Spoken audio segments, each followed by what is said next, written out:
नमस्कार मित्रांनो, स्वागत आहे तुम्हा सगळ्यांचं आपला लाडका चॅनेल ज्याचे नाव आहे तनुजा काकू. मित्रांनो, आजच्या कथेमध्ये मी सांगणार आहे की माझं लग्न झालं होतं आणि लग्नात झाल्यानंतर दुसऱ्या दिवशी कसा आमच्या घरी सावकार आला आणि कर्जाची मागणी करू लागला. त्याने ऑफर दिली की कर्ज फेडा, नाहीतर माझ्या शेतावरती कामाला चला. मीही म्हटलं जाते आणि मग कसं सावकाराने कर्ज फेडून घ्यायसाठी मला ऑफर दिली आणि माझ्या नवऱ्या अगोदर त्यानेच माझ्यासोबत सुहागरात्र केली. तेच मी या कथेमध्ये तुम्हाला सांगणार आहे. कथा ही सत्य घटना आहे माझ्यासोबत घडलेली. मित्रांनो, तर चॅनेलवरती नवीन असाल तर चॅनेलला नक्की सबस्क्राईब करा आणि बाजूचे बेल आयकॉनही दाबायला विसरू नका. धन्यवाद. मित्रांनो, माझं नाव कविता आहे आणि माझे वय 22 आहे. मित्रांनो, माझं नुकतंच आता 3 महिन्यापूर्वी लग्न झालेलं आहे. माझ्या आईवडिलांना आम्ही 5 मुले आहेत आणि सगळ्यात मोठी मीच. घरावरती वडिलांना खूप कर्ज होतं आणि त्यांनीही मुलींना लवकर घरातून काढायसाठी येईल त्याला द्यायला सुरुवात केली. माझ्या नवऱ्याचा पाठीमागचा काहीही बॅकग्राऊंड न पाहता माझे लग्न लावून दिले. माझा नवरा हा 25 वर्षाचा आहे आणि तो 1 नंबरचा दारोडा आहे. ते मला लग्न झाल्यानंतर दुसऱ्याच रात्री समजलं. मित्रांनो, आता आमचं लग्न झालं होतं आणि लग्न आज झालं. सगळे पाहुणे रावळे घरीच होते. संध्याकाळीच माझ्या घरचे सगळे मला विदाई केली आणि मी माझ्या सासरी पोचले. माझ्या सासरी पोचते की नाही की गावचा सावकार आमच्या घरी आला आणि बोलला की लग्नासाठी कर्ज घेतलेले कधी फेडत आहेस? माझा नवरा म्हटला, सावकार देतो, आणखीन मी घरातसुद्धा आलो नाही. सावकार बोलला, ते काही मला माहीत नाही. या अगोदरही तू 6 लाख कर्ज घेतलं आहे आणि आता हे लग्नासाठी 1 लाख घेतलेलं. आत्ताच्या आत्ता मला लग्नाचं तरी 1 लाख रुपये दे, बाकीचे 6 लाख मी नंतर घेईन. माझा नवरा हातापाया पडत होता तरी सावकार म्हटला, नाही, आत्ताच्या आता लग्नाचं कर्ज फेड, नाहीतर आहे असे तुम्ही नवरा बायको आमच्या शेतावर कामाला चला सालाने. मग मीही आता माझ्या नवऱ्याचा अपमान होत आहे, त्यामुळे म्हटलं, किती आहे तुमचं कर्ज? तो बोलला की 7 लाख टोटल. सध्या मला 1 लाख पाहिजे आहे. मी म्हटलं, चला मी येते तुमच्या शेतावरती कामाला. मित्रांनो, अशा वातावरणात मी आणि माझा नवरा घरात यायच्या अगोदर डायरेक्ट आम्ही सावकाराच्या शेतावरती गेलो. आणि नंतर मग काय झालं, सावकाराने आम्हाला शेतामध्येच एक छोटीशी खोली दिली होती. त्या खोलीमध्येच माझा संसार मांडला. नवरा आजच्या रात्रीच खूप दारू पिला होता. मला खूप वाईट वाटलं की कसल्या बेवड्याबरोबर माझं लग्न लावून दिलेलं आहे. घरच्यांच्याही इथं मी खूप त्रास सहन केला होता आणि आता नवऱ्याच्या इथंही असं सहन करायचं म्हटल्यावर खूपच टेन्शन येतं ना. नवरा दारू पिऊन पडला होता. संध्याकाळी 8च्या दरम्यान सावकार आला आणि बोलला, का गं, नवीनच लग्न झालं, खूप टमाटमा बोलत होते, दे आता माझे पैसे. आजच्या दिवसाचे काय काय काम केलं सांग. मी म्हटलं, सावकार माफी असावी, आणखीन आम्ही कामाला सुरुवात केली नाही. सावकार बोलला, अगं तुला माहीत नाही, हे असेच पैसे खाणारे आहेत आणि यांच्याकडे काहीसुद्धा खायला वगैरे नाही.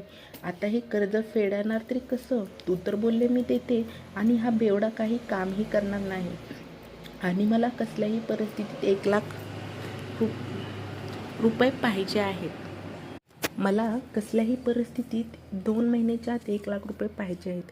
मी म्हटलं, सावकार एवढ्या लवकर मी कुठनं देऊ? माझा नवरा आता दारू पिला आहे. तो म्हटला, आज नाही, तो रोजच दारू पिणार आणि आता तो सुधीत पण नसणार. तू काय सांगतेस?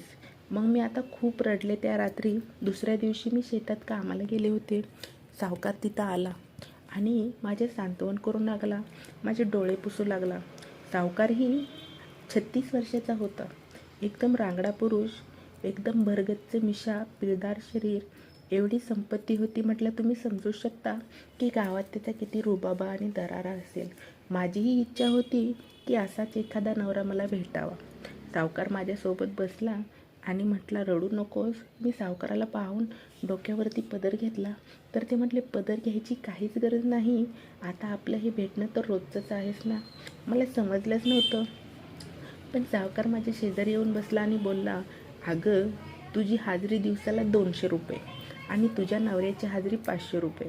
म्हणजे दिवसाला 500 रुपये तुम्ही कमावणार आणि त्यातले मला किती देणार आणि तुम्ही खाणार किती आणि माझे 1,00,000 फेडणार कसे? मी म्हटलं काहीही करून देईन. तो म्हटला काहीही? मी म्हटलं हो. तो म्हटला तुला एक ऑफर देतो, रोज मला करायतीचा एका दिवसाला 1,000 रुपये माफ करील. मी पहिल्यांदा दचकलेच आणि म्हटलं काय बोलताय सावकार हे? ते म्हटले तुझी मर्जी, दिवसभर काबाड कष्ट करायचं आहे की दिवसाला फक्त मला ठोकायला देऊन 1,000 रुपये मायनस करायचे आहेत. मीही आता विचार केला आणि ऑफर चांगलीच आहे समजलं आणि मीही हो म्हटले. मग सावकाराने तिथंच मला चोळायला सुरुवात केली. त्याने माझा पदर डोक्यावरचा खाली पाडला आणि बोलला आता काय लाज आपल्या दोघांमध्ये, माझं चल मला एक आता मुका दे. सावकाराने मला तिथंच डाळिंबीच्या बागेतच खाली पाडलं आणि माझी साडी सर्व फेडून खाली हातरली. म्हणजे खाली काटं वगैरे टोचून डाळिंबीचे दगड वगैरे मस्तपैकी आजूबाजूने डाळिंबीची बाग होती आणि माझ्या लाल कलरची साडी जमिनीवरती हातरली होती.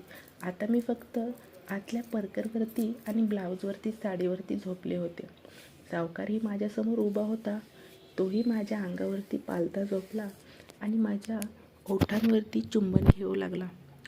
मलाही खूप भारी वाटत होतं, कारण लग्न झाल्यानंतर मला पुरुषाने आणखीन हातच लावला नव्हता आणि पहिलीच वेळ होती. सावकार माझे आंबे चोळत होता, माझ्या आंब्यांवरच्या मनुक्यांशी खेळत होता. मलाही खूप भारी वाटत होतं, कारण जे नवऱ्याला करायला पाहिजे होतं तो तर दारू पिऊन पडला होता आणि हे सर्व सावकारच करीत होता आणि मलाही आता ते भारी वाटत होतं. सावकाराने हळूच माझ्या ओठांवरती त्यांचे ओठ ठेवले आणि मला त्यांच्या तोंडातल्या पानाची चव जाणवली. त्यांनी एक मसाला पान खाल्लं होतं, आता माझ्या तोंडामध्ये मला त्याची चव जाणवत होती. ते हळूहळू त्यांनी त्यांचा हात माझ्या परकरच्या आतमध्ये घातला आणि माझी नाडी सोडून टाकली आणि एका झटक्यातच मला त्यांनी नागडी उघडी करून टाकली होती. आता सावकारांचाही खूप टाईट झाला होता. त्यांनी त्यांचा बाबूराव माझ्या तोंडामध्ये कोंबला आणि आत बाहेर करू लागले. एकदम पहिलवान शरीर असल्यामुळे ते एकदम जोर मारल्यासारखे माझ्यावरती उडत होते आणि मलाही ते खूप भारी वाटत होतं मित्रांनो. आता सावकार हळूहळू माझ्या खाली आला आणि माझ्या गुलाबी चिमणीवरती ओठांनी चावे घेऊ लागला, नखांनी ओरबडू लागला. मलाही खूप भारी वाटत होतं. मी माझी सुहागरात्र आहे त्यामुळे लग्नाच्या आदल्या दिवशी सर्व केस वगैरे काढून माझी चिमणी साफ करून ठेवली होती. सावकाराला माझी गुलाबी चिमणी एकदम चकचकीत साफ खूपच आवडली आणि तो वेड्यासारखा माझ्या चिमणीवरती ओठाने पप्पी घेऊ लागला. त्याने त्याचा सोटा माझ्या चिमणीवरती ठेवला आणि एका दचक्यातच आत घातला. अशी रक्ताची पिचकारी बाहेर उडाली. तो म्हटला का गं, तुझी सुहागरात झाली नाही का? मी म्हटलं नाही ना सरकार, माझी सुहागरात तुम्हीच केली आहे आणि या अगोदर माझं शिलीही कोणीच फोडलं नव्हतं. मित्रांनो, सावकार एवढा खुश झाला की तो मला तिथेच जोरजोरात ठोकू लागला आणि म्हणू लागला असाच कडक माल मला पाहिजे होता. आणि मित्रांनो, सावकारांनी त्या दिवशी माझ्यावरती 3 शॉट काढले आणि मला बोलला की तू कोरा चिकना माल होतीस आणि वरून तुझी सुहागरात्र होती, म्हणून आजच्या दिवशी तुझे 10,000 फिटले, राहिलेले 90,000 आता मी रोज मागेल तेव्हा ते येत जा आणि फेडून घेत जा. मीही खूप तयार झाले. मला घरी जाताना चालताही येत नव्हतं, पण मी कशी तरी लंगडत चालत गेले. बघते तर काय, माझा नवरा आणखीन दारू पिऊन पडलेला उठलाही नव्हता. माझ्या कर्माचे फळ म्हणून मी रडत बसले, पण म्हटलं जाऊ दे, रडून काही फायदा नाही. सावकाराने नंबर दिलता. मी लगेच सावकाराला फोन केला आणि म्हटलं मालक येतं का आणखीन एकदा? तर ते म्हटलं अगं 3 शॉट झालेत.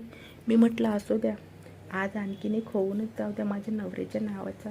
आणि मग कसं सावकाराने येऊन 4था शॉट मारला हे ऐकायचं असेल तर नक्की कमेंट करा आणि चॅनलला सबस्क्राईब करा. धन्यवाद.